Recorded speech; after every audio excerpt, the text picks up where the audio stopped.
Thank you, Cody. I'll just throw my junk here. Anybody carry one of these in the woods once in a while? No. Huh? Why not? In case what? Your radiator blows? No. For calling or for anything. These things right here, you see guys, they'll try to glunk with different things, but nothing like that. Hear that sound? Try to do that with your bugle, any bugle. It doesn't have the same tone. It actually is to me, it isn't even realistic. You can do it because you can fool elk with a lot of things. But anyway, for those who don't know me, I'm Paul Medel from, I have ElkNut Outdoors, and I'm basically into calling elk. And I'll tell you why.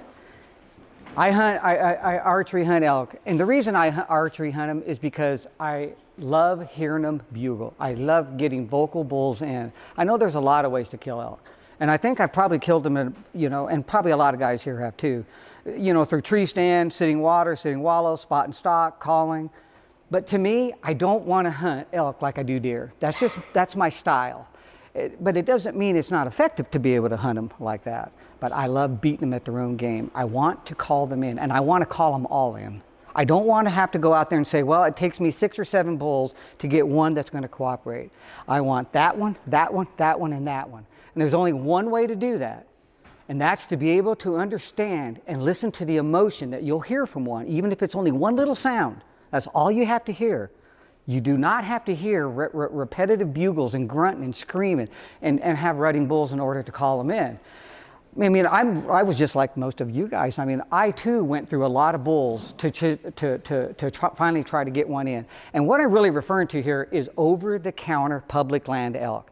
If you can be consistently successful with those bulls, you're going to hunt elk anywhere. I don't care what draw tag you get.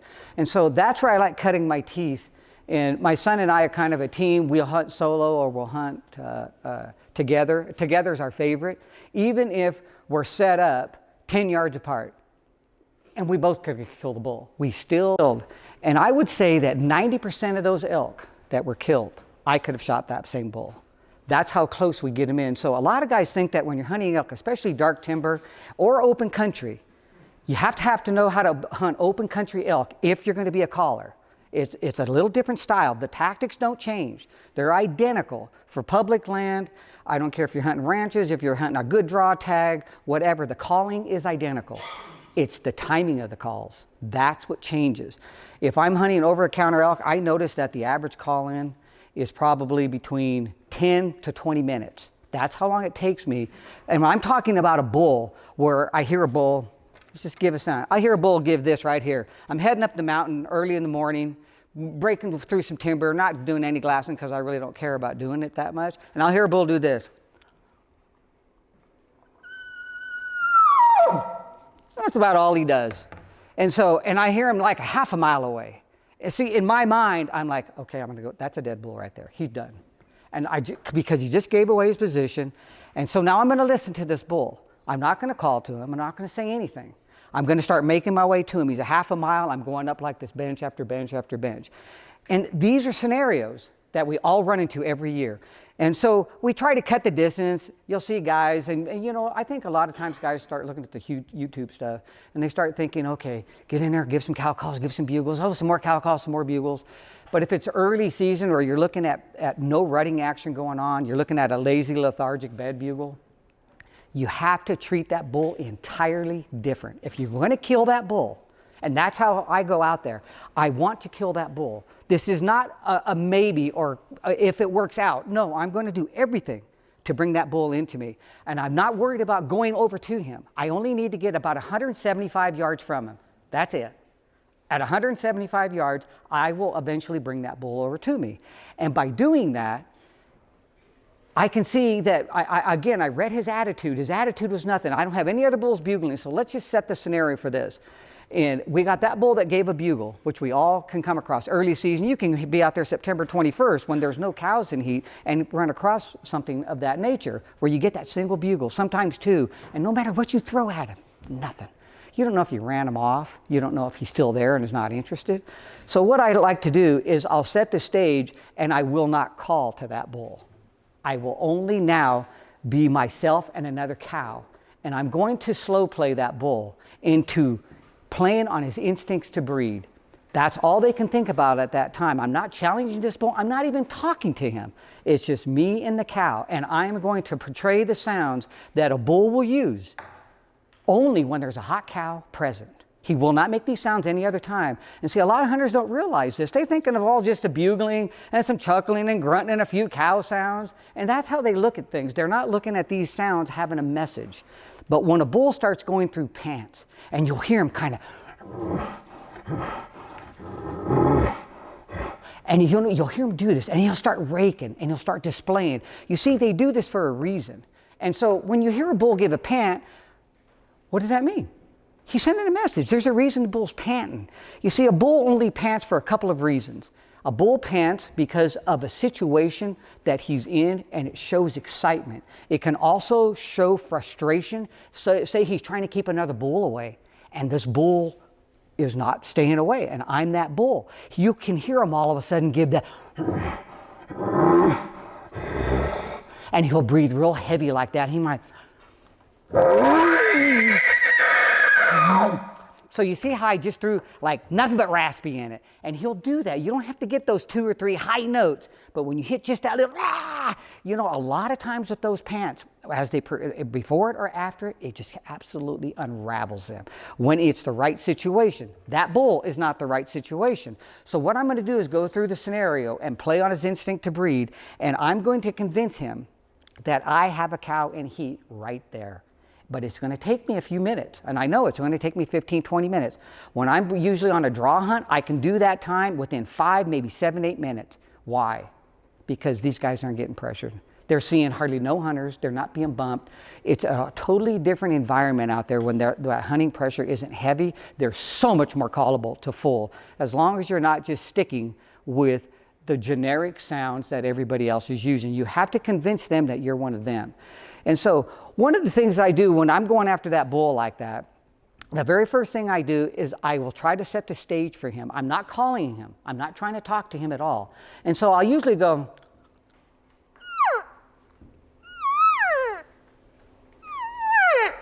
and that's all I'll do. I just stay right there. And I know, I don't know where he is. A lot of the country we hunt is so thick and full of downfall and brush. If you think you're going to walk up there and sneak up on him and you're going to put an arrow in him, good luck. You're going to make so much racket, and you're going to try to call your way in to camouflage your sound. But I have found it over the years, and we've killed over 200 over-the-counter bulls. And so by doing this, so this is where, this is our track record, and this is what I'm trying to show you what we do, and it really does work, is I'll give those sounds, and then I plant the seed and I say nothing. I'll wait 3 minutes, maybe 4, and I'll do it again. And so you notice I'm starting with the cow sounds and not the bull sound, or no raking. This doesn't mean on the right bull I won't rake. This isn't the right bull when you get that one bugle. And so instead of raking, I will play that down, give a few more cow sounds, and after that second one of 4 or 5 minutes have gone by, I'm not talking to him, I'm just letting him know there's an elk over there. That's when I introduce a bull that has showed up on the scene. And now I start raking. And I'll start raking, and I'll rake a little bit more, and I'll rake a little bit more. As he displays, what you're painting a picture in this bull's eyes over here is there's a bull that has came into those cow sounds from somewhere, and he doesn't know who he is. There's no vocalization, so he can't identify him, because elk identify each other by sound, sight, or smell. So he has no idea who this is. And so by raking like that and shuffling around and kicking a little bit debris and maybe give her another little cow sound out right there, then I stop again. I kind of downplay it, let it be a little bit quiet. Not much, just enough to make him to hear and get his head poked up. He may be laying down over there.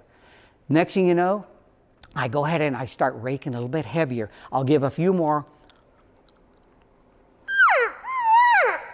Get a little bit more annoying to it. That's about it. And that's when I'll start panting, just like I should. I'll pant. I'll start glunking. I mean, put some emotion behind it. Remember, this bull is in the presence of a cow that is starting to emit the pheromones coming out of her system, whether she's sweating them through her tongue or through her urination, which shows she's coming into heat, and he smells it. And when a bull is usually glunking, he'll kind of,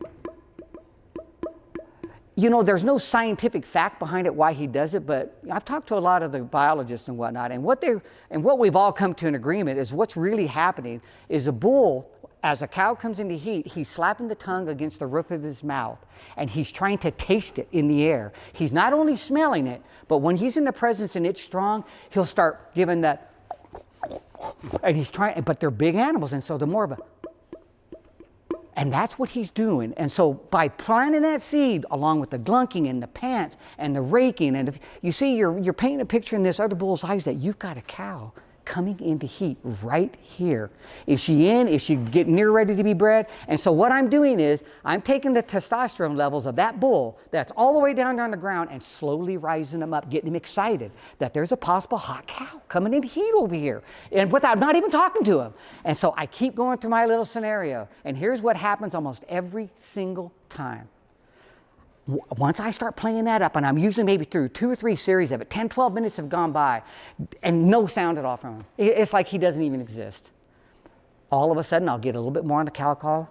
After I painted the picture,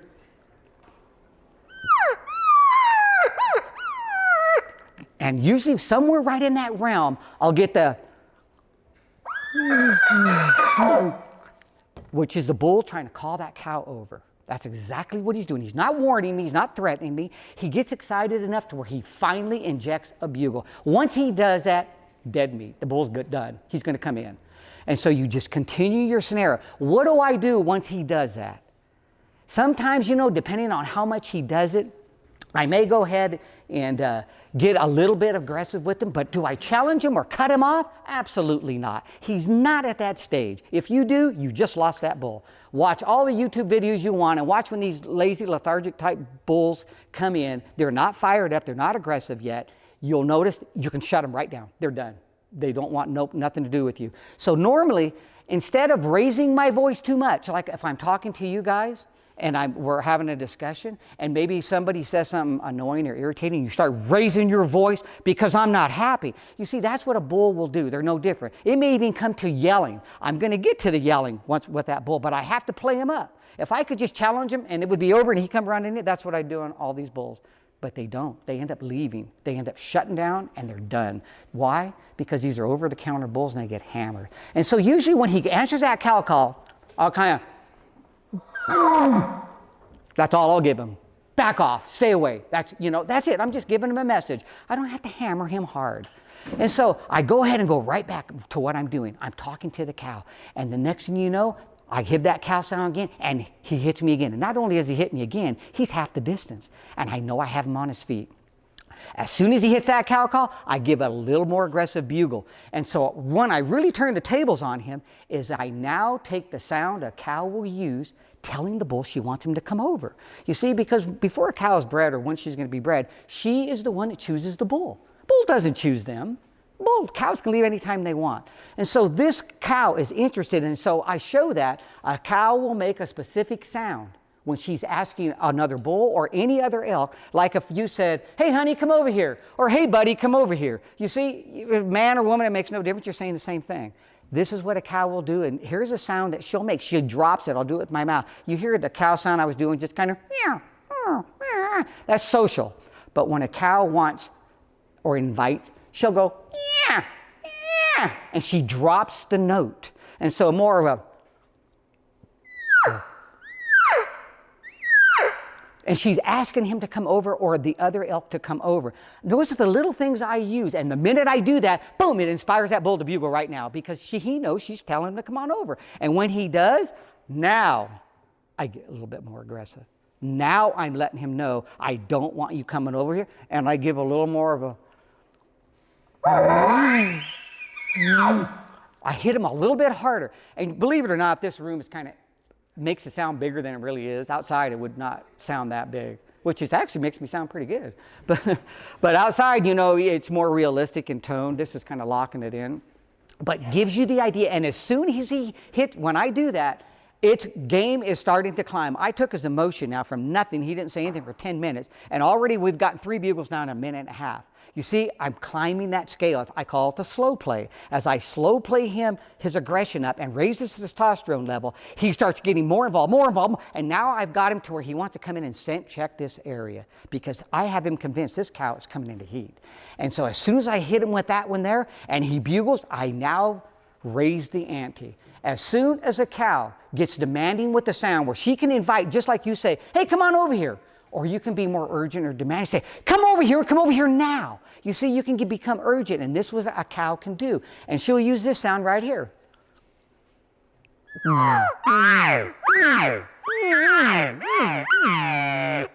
And she'll make that sound, trying to get him to come. She's actually demanding him. And when I hit that sound like that, the bull goes absolutely nuts, and I'm waiting. And now I'm going to hammer him. As soon as he's involved, and now he's on the move. Now this bull is coming. And I can tell you probably the last 25 or 30 bulls that I've done this with on over the counter, 23 have come in.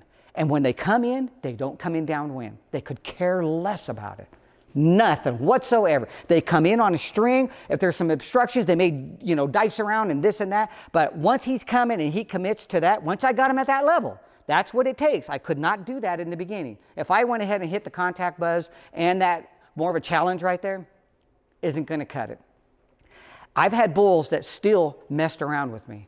And everybody probably has heard I talk about that slow play a little bit. And you guys know, a lot of you know, I have the app out, the mobile app. Well, I have a complete new version of the slow play coming on, including what I'm going to show you what I do next. There's times I'm working a bull, and no matter what, I can't get him inside that 100 yards.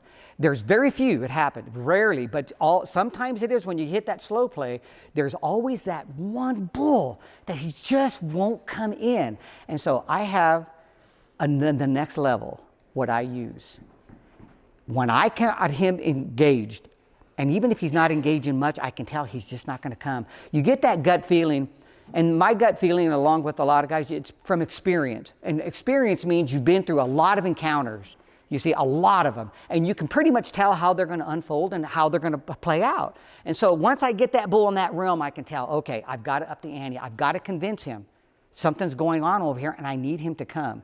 And so what I've done on several occasions, and again, normally the bull comes in, but on several occasions, I'll let it wind down a little bit, and I'll keep the raking, and all of a sudden, I'll introduce a second bull. I want him to think another bull has moved in because he smells this cow. He knows she's coming in. And what is he going to do when he comes in with this other bull and they both come? They're going to start sparring or clinking and clacking, and they're going to compete for that cow.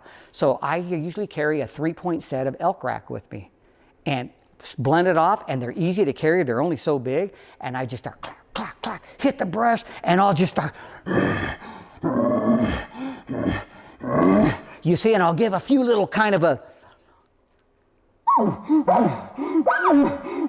And I'm slapping the antlers, and I'm kicking, I'm brushing, I'm painting a picture in this bull's mind that's still over there, that two bulls have come together, and now they're competing. I'll throw a couple of whiny cow sounds, and I am just thrashing. And I have not yet today have a bull not come in. He just has to come in. And in most cases, when I've done that, they're not bugling. They quit bugling. They just come right in. They want to see. And so... clashing those antlers together has really made a difference on those bulls that just won't freaking come in. And it really can make a difference. I've actually started using those on some of the early season bulls that you'll hear them bugle, or you see 2 or 3 of them out there, and you actually can see them 300 or 400 yards off and slip into the timber. You can bugle and cow call those bulls all day long. They just don't care. They're not interested in cows. There's no rutting going on. But you know what they have to know? They have to know where they fit in the pecking order. All bulls do. And so by doing kind of a little advertising thing and clashing the antlers, how many times you see guys doing this on the videos when they're getting these bulls early season, not calling anything in? You know, they throw the towel in saying they just don't want to play. They're not ready to cooperate. Things aren't going downhill. But if you'll just not give up so easy, and a lot of times that's how I call those bulls in when there's 2 or 3 satellites together and I've seen them melt in the timber, I will not mess with them when they're in the openings. And that's the difference between hunting open country elk and hunting dark timber. Is if I spot them, glass them, I know they're there, I wait for them to get in the timber. That's the only time I'll make a sound. Once they get into timber, that's when I own them. But if I make any sounds whatsoever, even though I feel I'm hidden and I see them out there 150 or 500 yards or in between, it makes no difference. So many times, if they make one sound, just one, they're asking you to come out. They want to see you, and you can't do it. And so that's one of the biggest mistakes people make, hunters make, is when they start making those sounds and the bull tries to ask them to come out, they can't do it. And all of a sudden the cows, the bulls, whether it's a cow responding to you with that one sound, or maybe they're just going to give you the, just a little sound, and they're telling you to come out. They want to make sure you're not a possible threat. Again, I'm talking about mostly over-the-counter elk here. They get hammered by hunters. And so you have to play that game. And so once they get in the timber, I can work them. But out there, they make the sound, you don't show, and then they're asking you to show, and they may repeat it, and you don't. They start drifting off. And next thing you know, they put more distance, and there's no catching them. And then you go back and you tell your buddies that something's wrong with your cow call. This doesn't work. You can't cow call them. You can't bugle them. You can't do anything. No, it was the timing of the sound. You cannot do it at that time and expect good results. Can it ever play out to where something did come? Yeah, but you can't bank on those. No more than you can bugle and say a bull's going to run over you every time you bugle. It's a rare occasion. It did happen to me this year. We bugled 2 or 3 times, this bull came running right in. But it's rare. Years can go by before that ever happens. Normally you're having to play and work these animals up. But on these lethargic, lazy bed bugles, if you can get them to say one thing, just one, or they respond to you. Sometimes it's 2 bugles and they just die off. Consider the slow play. I'm telling you, it kicks their butt. As long as you have patience. Don't wind down thinking after 7, 8 minutes, I have to even hurt them. And I watched one guy call, and he's just like, he didn't say anything, but you could just see the writing on his face, the expression, that he was dissatisfied. So you have to know when to use these sounds, guys. You can't just throw sounds out at random and think that everything's going to come running to you. You have to feel the emotion. It's like when I tell people, you want to learn how to call elk? You want to learn how to make elk sounds? Know what the sound means that you're imitating. If you don't know the sound, what if the words "I love you" meant nothing? I love you. But how about when you say, "Man, I really love you," to your wife or girl? You see how you change the emotion or the tone? This is what you're doing with elk sounds. Well, if cows are walking through the woods and you're going to hear them,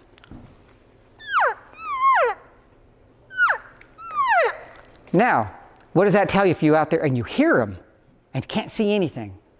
You see, it just tells you, okay, there's elk over there. They're moving around. They're keeping in contact with each other as they're moving through the timber. Now, what if one gets separated? Or 2? Or somebody's not answering all of a sudden?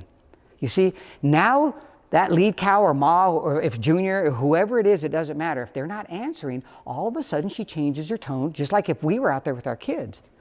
And you're, hey, Joey, hey, Sally, da-da-da-da. All of a sudden, there's no Joey.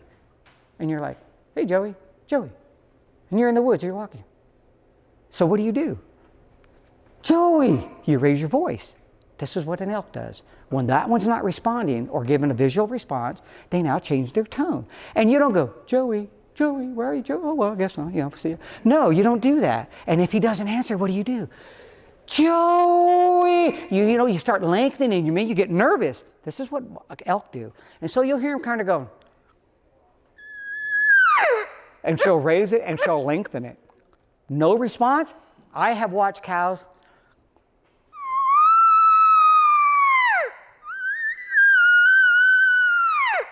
trying to find him and moving kind of frantically until they respond or show back up. And you'll hear them, I've watched them do this over a dozen times nonstop. And sometimes the volume gets up. Now, if she decides she needs to go to the contact buzz, which is more of everything gathers together, but it can also mean to come back, she can. But the point is she changes her tone. So if you're in the woods and you hear these things, you can tell what's going on. And you're like this, it's in the timber, you don't see anything. You can go, oh, there's a bunch of elk over there. They're separated, one's lot, or it gives you some idea of what's happening out there. And so if the contact buzz goes, a lot of people will refer to it as the estrus buzz, and you've heard them refer to it as it being a breeding sound, that this is when a cow's coming into heat. But is this true? Is it really the fact that this is what's happening? If it is, it should be pretty much secluded to the months of like the end of August, September, October even, when cows are still coming in and out of heat. But what happens when you hear it in January, February, March, April, May, that same sound? You have to start rethinking it and saying, wait a minute, that's the same sound.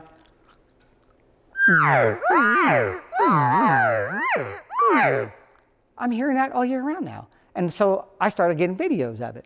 You can hear it anytime. And so you have to understand what that sound means. And the best way to do it is you have to be in those situations. It's been about 2 years ago now. I was out there in July, checking out an area that has this sulfur lick to it. And man, it's so cool because I've seen elk hit this thing, and this thing's like 150 yards off the road, off a dirt road. But nobody's out there in July. I mean, it's just dead. And it's an over-the-counter area, but there's no people. And so I knew these elk like to frequent this little sulfur thing, and it stinks. I have no idea what turns them onto it. But they lick it and eat it, and I've had cameras on it.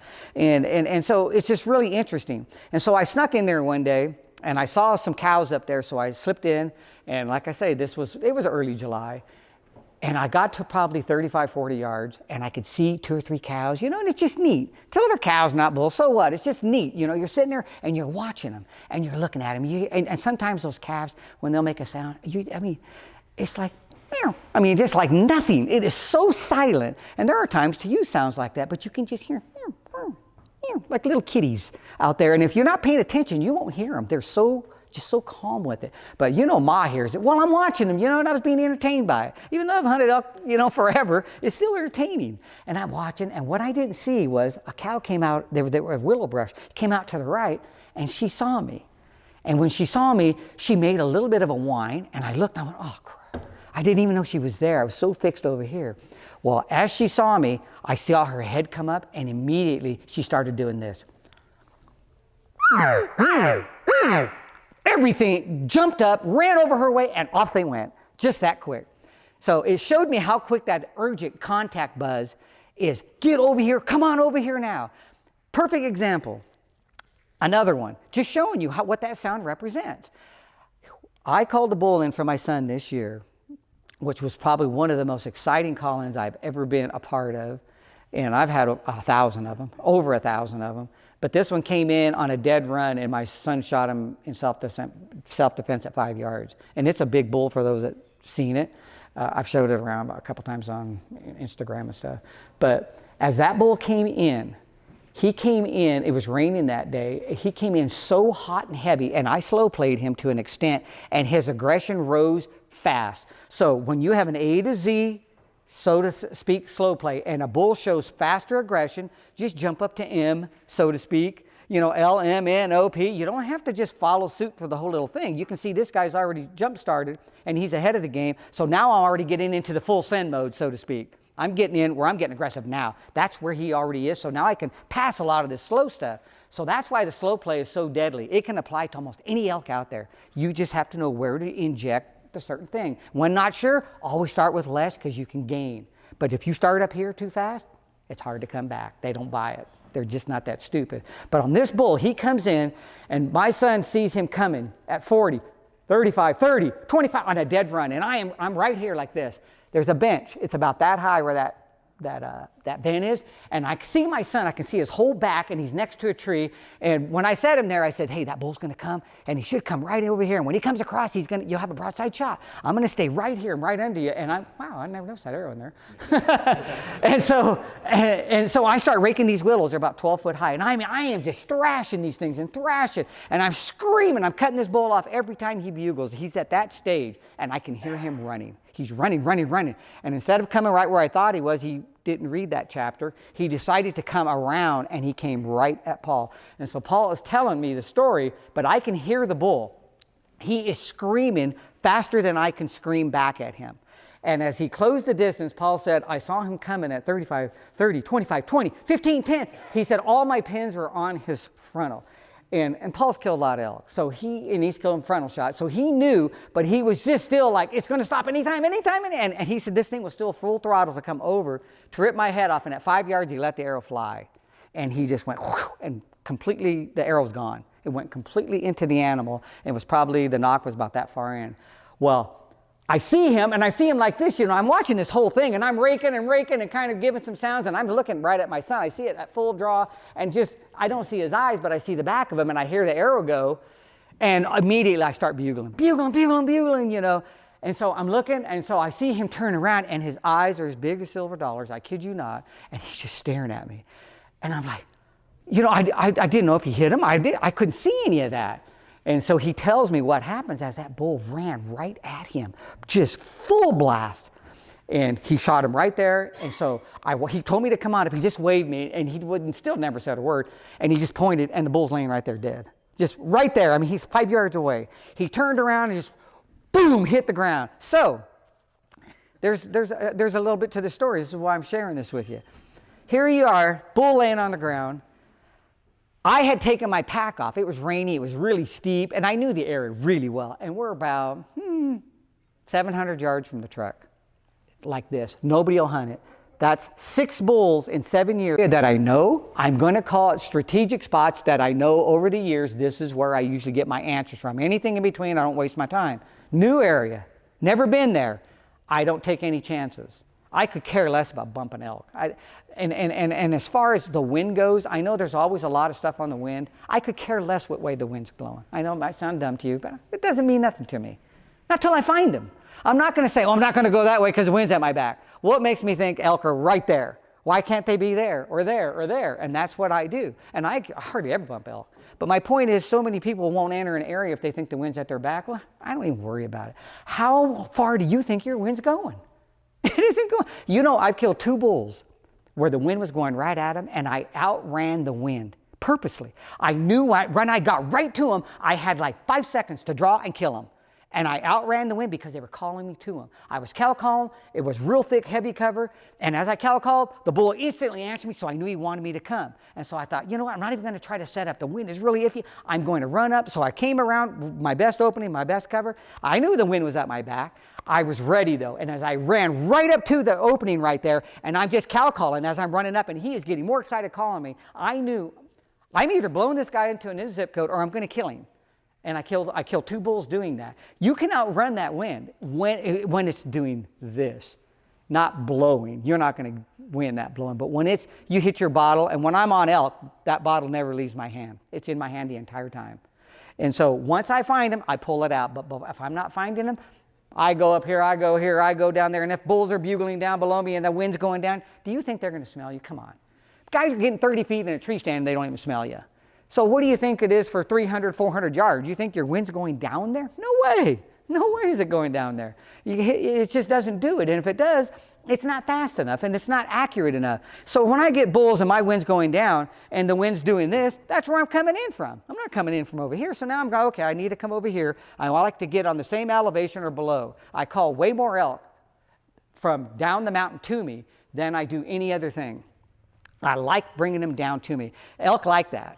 They like having that leverage, having that, up above them. I notice they're just so much braver that way. But the point is that either even or down like that, but I worry about the wind once I find the elk. Then it's religious movement. And let me tell you, there's no messing around with the envelope at that time. You have to be strict because if one little ounce gets to them, it's over. So, but wait till you find them first. But as I'm going up that mountain, I'm calling, boom, a bull answers. If he answers, I'm listening to him. Was it an aggressive answer? Did he answer me or did he bugle on his own? Okay, and this just happened recently. Bull bugles. My son and I are together. We're going up and I'm going, okay, let's just listen. Don't say anything. We're just going to listen to him. Let's just start making our way up because it's pretty far. The bugle was not close, but we could hear it. So we move up, and I probably didn't even go 100 yards. He bugled again. No bull bugled him. Nothing. We keep moving up. In this areas we hunt, we don't hunt anything that's really easy. Everything is boom, boom, boom. I mean, it's just we find bulls in this country, and the areas that we hunt, we're talking 6,000 to 7,000 tags over the counter are in that unit, in that zone. I mean, it's ridiculous. Where I'm parked, there's 30 camps down the road. But there's bulls right here. They won't go after them. They'll go after the easy stuff. So I like going in, and these bulls were the ones that were over here. These people chased them off and bugled, and they ran to where it was a little more secure. So I'm still working these same bulls that are being called to.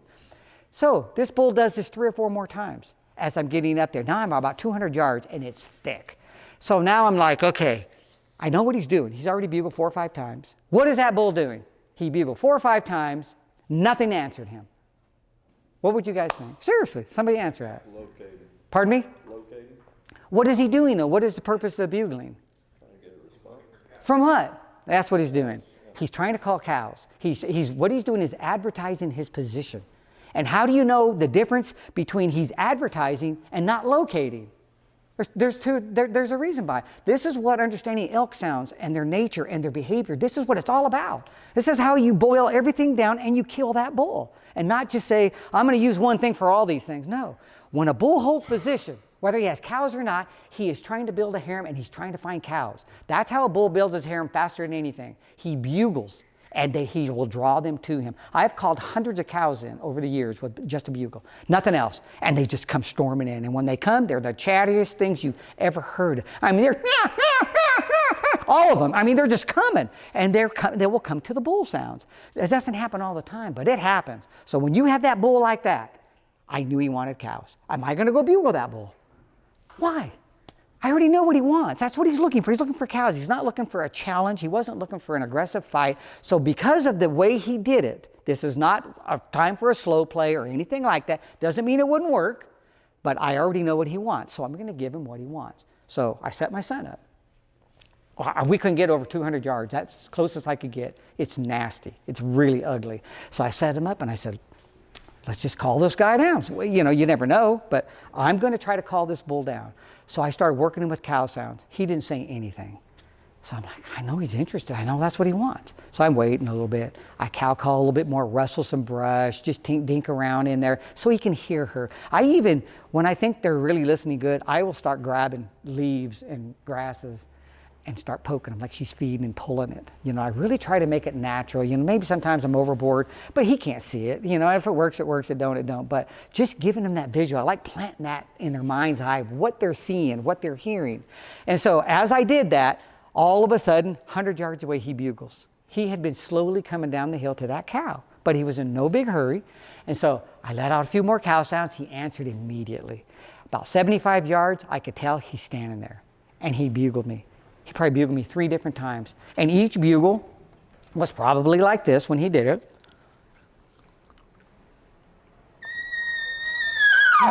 That's about what he did. No longer, no more aggressive each time. He never grunted me, never chuckled me, but he's trying to get me to come to him. And I didn't want to because it was so thick. It was bad. I mean, he'd almost have to be from me to you. And so I told my son, I says, I am going to play stubborn cow here right now. I am going to leave, and I'm going to start cow calling as I leave. You stay right here. He's going to come right where he first heard the sound. I know he is. We've done it before. And he wants to smell right where she was.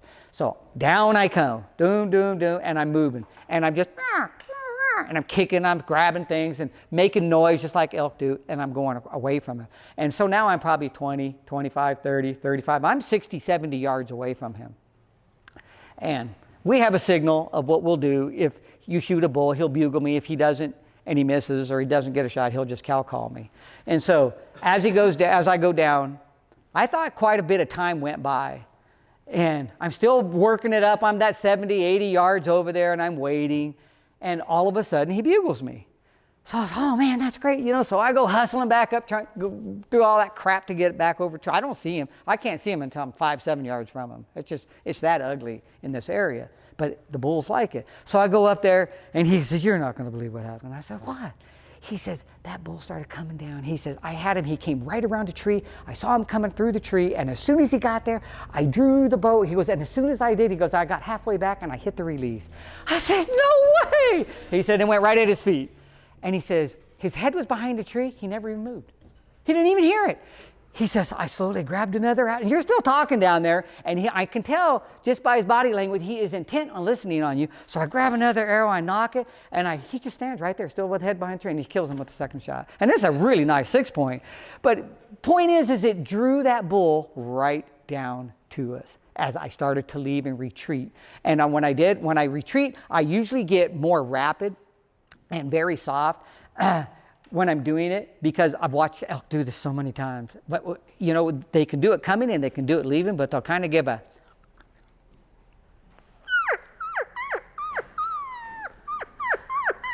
and just whine as they leave, not real loud. And so as that bull, here it yanked him right in there. And we ended up taking that bull. So when we're going up those hills like that, all we're doing is we're trying to locate the elk and then go through a plan. And that bull bugled. No other bull bugled him. I knew darn well. There was no challenging. There was no hot cow in the area. He just wanted some cows. And so he's trying to build them, his herd vocally, and that's what he was doing. Let me give one more example.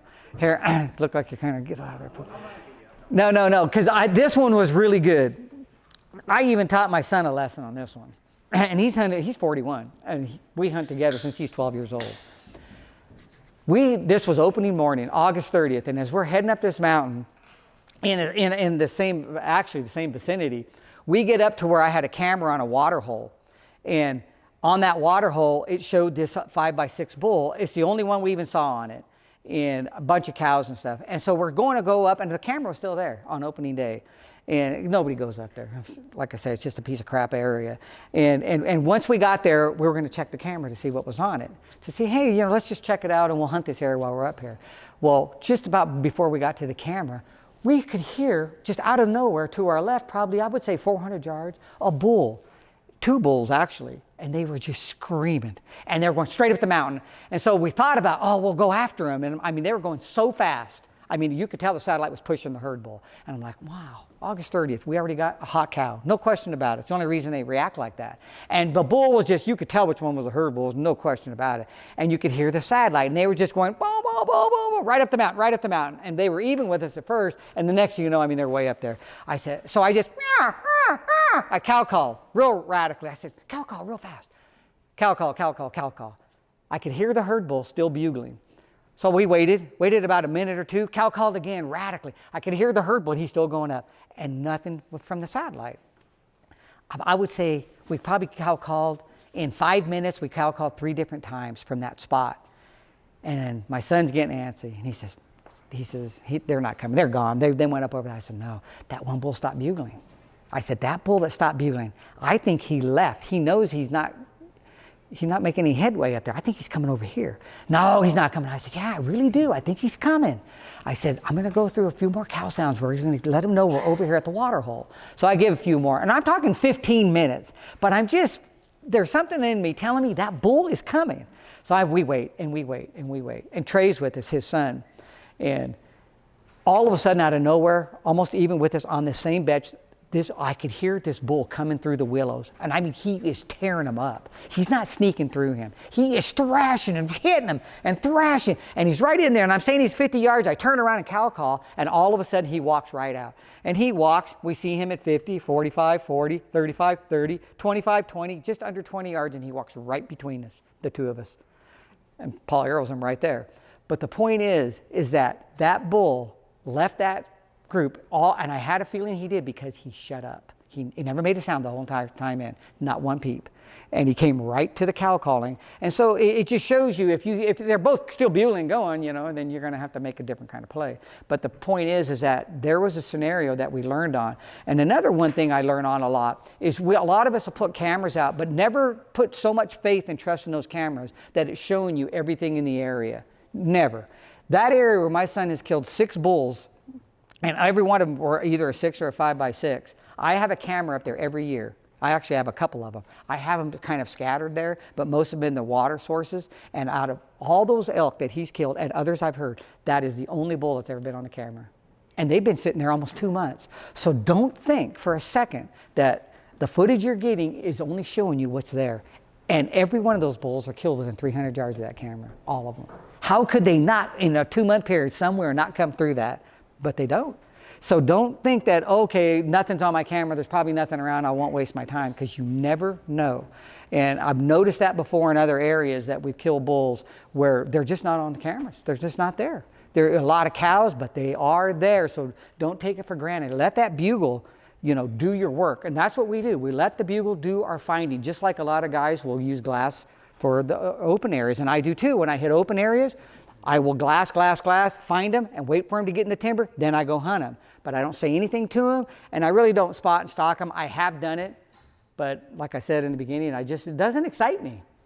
Until you've called in a lot of bulls, and I mean all kinds of bulls, and you see that exchange and how your energy and the adrenaline rush is just overwhelming. And I've enjoyed killing them spot and stalk, don't get me wrong, it's still fun, but it's not the same. And that's why I have put so much time and effort and work, I think, into learning the sounds and trying to beat them at their own game. And I can tell you, as long as I've been doing this, I know of at least 2,500 bulls that have been killed where people have contacted me by saying that the sounds just meant everything. It wasn't just making elk sounds. I think a lot of people make great elk sounds, but a lot of people don't know how to communicate with elk or understand what they're hearing. They just chalk it up to their hearing an elk. but they're not evaluating and saying, here's what's going on. If you ever hunt with me, you will see the very first sound I hear, it's like, okay, here's what's going on right here. This is what he's saying. And so you can easily form a plan by understanding what you're hearing or what their desires are. So, I mean, elk sounds to me, you know, they're extremely important. It's fun. Your kids can learn them, your friends, and if you guys will all be on the same page like that when you go out, and if you're going to practice like the slow play or any sequence, even advertising sequence, try to do them at home or at camp. Don't wait till you hit the woods and say, okay, we're going to do this now, and you go over there, because I can tell you right now, you're going, oh, don't do that. What's he doing that for? You just do. And so work the kinks out, because it's real important when you're using specific sounds on these heavily hunted elk, that everything is in a row. I mean, you better be right, or you're going to see that you're going to lose out on a bunch. And don't forget those antlers, man. I'm telling you.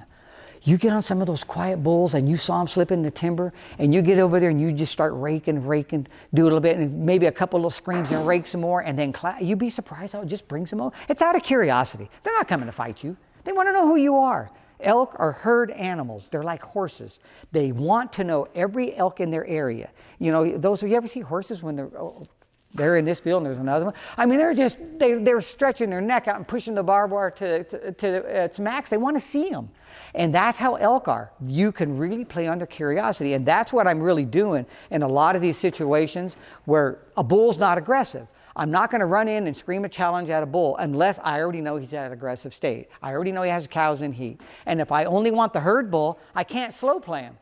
You're not going to hardly ever kill the herd bull when he's got a hot cow with the slow play. So remember that. The slow play is designed for herd bulls with no hot cows and any satellite. That's really what it's for. Doesn't mean it would never call a herd bull in, no. But when a bull has a hot cow, generally he won't leave him and to come and pick this other one up or come and scent check there. No, he's going to call her. So if I want to kill the herd bull, I got to go close the distance, get the wind right in the cover, and I got to call him in. And you know, you can do it a number of ways. You can get in there and just challenge him. But my favorite way is to go in and be like a real bull. And a real bull, in so many cases, tries to call that hot cow away and avoid the confrontation. That's what he tries to do. Because you have to understand, when a bull has a hot cow or a bunch of cows, he may have 8 of them, he may have 15, but they smell that pheromone in the air. Remember, a cow emits the airborne chemical called a pheromone, just like a female dog does. And as soon as she starts coming into heat, that's what brings all these unwanted critters, all the dogs from everywhere you never seen. Well, this is what brings the satellites. More than the bugling or anything else, they can smell it if they're downwind, and it can bring them for miles. That's why you'll get so many satellites around them. So now they get over there, and now all these satellites are bugling it. Why are they bugling? They want that cow to come out. They're trying to call her out of there. They're not trying to fight the herd bull. Heck with him. They got other things in mind. So they sit back and try to call her out. Why do they do that? You got 12 cows there, or 8 or 15. How do they know which one's hot? They have no idea. None. I mean, you think, oh, they're a hot cow, they know. No, they don't know. They're trying to find they're going to the cows, and you're cow calling over here, and man, they come running, especially the satellites, because it could be that cow there that's throwing the scent in the air. They don't know. Imagine when there's 2 and 3 cows hot at one time. It's just everywhere. And so that's when cow calling's at its greatest. You try to do a lot of cow calling early season or when there's really no hot cows, and it's hit or miss. I'm not like, sometimes they'll come sneaking in, sometimes they won't, sometimes they answer, most times they don't. So really think about that. When you're in an area with hot cows, that's when your cow calls are just dynamite, because they don't know which one's a hot cow. They have to visually see it or go smell that. And so what these bulls do, you'll get these brave bulls that usually will break away. Now, if you got 3 bulls right here all saying the same thing at the same distance, what's the herd bull going to do? He's going to hold the spot, keep you at bay, and he's happy. But what if another bull comes in and breaks that barrier inside and he still can't see him? Now he's the squeaky wheel. And so what I like to do with that bull, I wonder if this call's good. Good as any. What I do is what a real bull will do, and I've watched them do it a bunch of times. They try to call the cow out of the group. Now, how does a bull say, I want to call the cow out of the group? So if I told you that, what sounds is he making? What is he doing? You see, he'll cow call, and then he screams right behind it, but he does it all in one note. He does not have a hesitation to where he stopped his cow call and starts his bugle. It's all one. And when he does it, what do you think the herd bull's thinking? that son of a gun's trying to call my cow out. That's what he's doing. He knows he's not talking to the herd bull. He's not talking to him at all. He's trying to pull that hot cow out of there, but he's not quite brave enough to go over there and face old Joe, the herd bull. So he stands back and tries to pull her out. And that's what they do. And so if you get inside these satellites right here, now you got his full attention because you are the one that is a threat to his herd. And usually it's a kind of a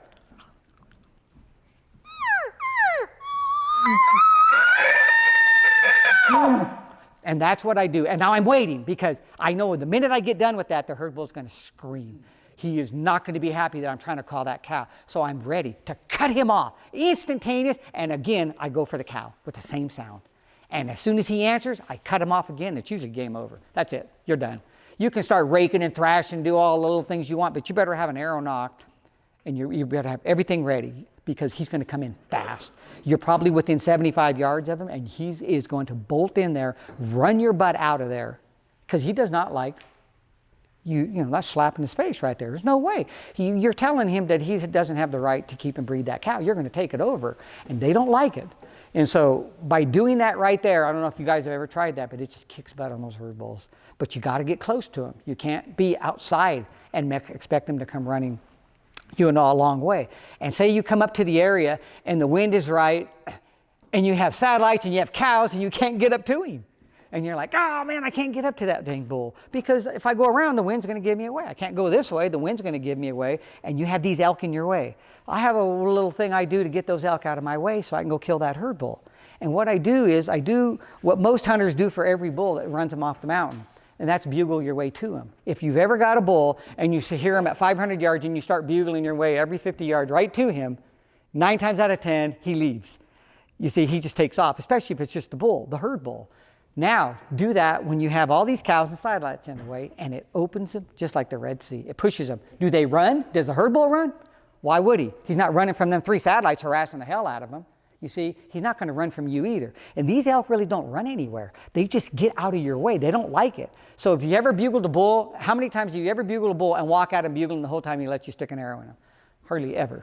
They keep putting a little distance. You know, once you hit the 200, it's like they're always 200 no matter what as you're calling. That's what they do. Now they've opened that door up. Even the cows will move. As you bugle away, don't let them see you or smell you, and they just start pushing to the side, but the herd bull stays right there because he didn't run from them bugling. He ain't going to run from you. And 9 times out of 10, he stays right there. And now I can get in and make my play on him.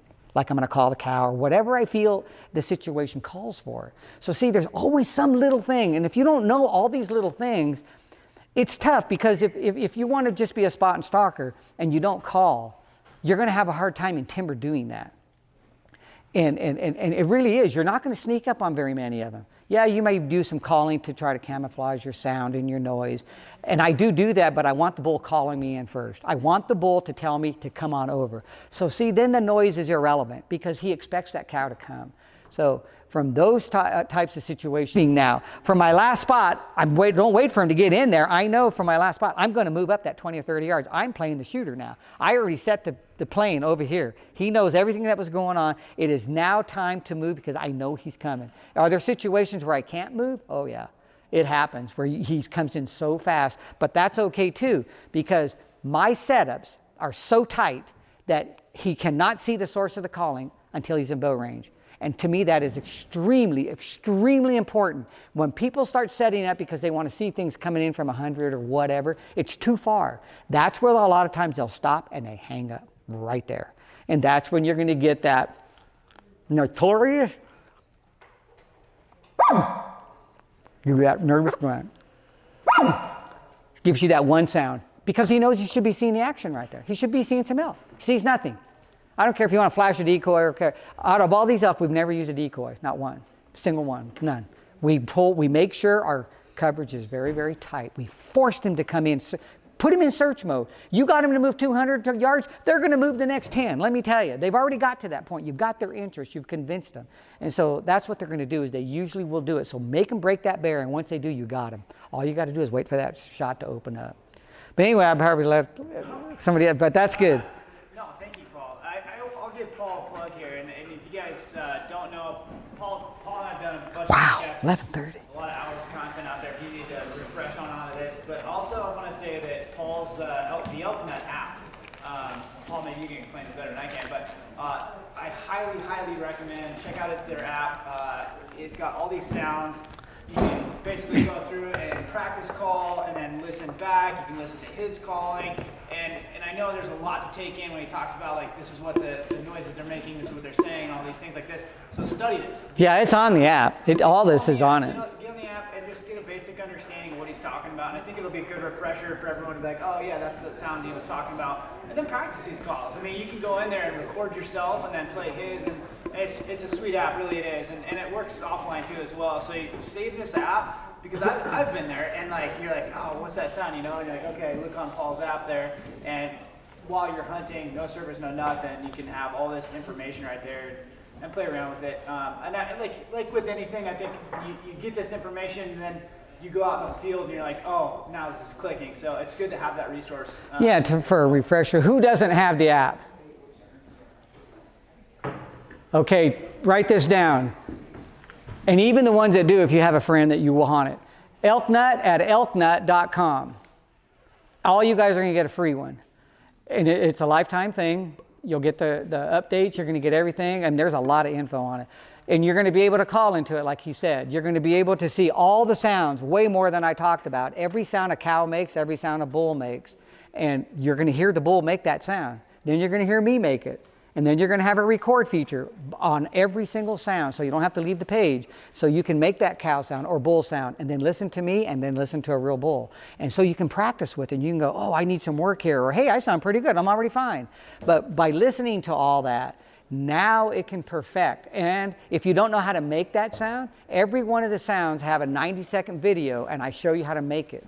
So if you're unsure, I show you exactly the tongue pressure I'm using for everything specific, right details. And so you'll have that in addition to every sound is identified. It tells you what the message is being sent. It tells you what you're practicing. So it helps you to get the right emotion behind each sound. Or if you're in the field, like Cody said, and you hear a bugle or you hear a cow calling, you're like, God, I don't remember what that was. Go to the app. And if you're not sure which one it is, start listening to it. That's the sound right there. Because only you can hear it. And you can say, it'll tell you exactly what he's saying or she and tell you what to do next. A whole drop-down thing will come. If it's this, and it helps you. So in other words, it's really a teaching aid. I go through the breeding sequence, the cold calling sequence, the advertising. All video clips are on it. You're going to see it all done on there. And a lot of this, there's a lot of new stuff. There's solo tactics that's going to be on it any day. And early season elk hunting. And we're talking about I mean, there's just so much more. But there is a ton on the app. And I think you guys will really enjoy it. And again, it's... once you have it, you don't need Wi-Fi, you don't need anything. It's already on there. Phelps is hooking you guys up with a new bugle tube and call. So when you guys head I know, out, isn't that cool? have a box back there, grab yourself a bugle tube, some calls. Yeah. Yeah, that's cool. So email me, and you have to tell me if it's an iPhone or Android. And what I'm going to do is send your information to the app guys, and they will send you a code. You'll put it on and your phone. And if you ever change your phone, later date for an update or whatever, let us know. We'll give you a free code and you put it on your new phone because you can't transfer it from one phone to another. It doesn't allow you to do that. So just all you gotta do is tell us. Send you a code and you'll get it put onto the new one. But yeah, if all you guys already have it and you have a buddy you wish had it, give me his email address or hers or whoever it is and we'll make sure you get it. So other than that, we're done. So thank you. There's still so much more. We're going to do one quick session. The man of much knowledge and few words is going to get up here and do a quick segment, and then we're going to go to lunch. So if you guys want to just hang out, and we'll just knock this out real quick. If anybody's got to run to the bathroom, great. But we're going to try to knock this. Ryan's going to knock the segment out real quick, and then we're going to do lunch. Does that work for everyone? Yep.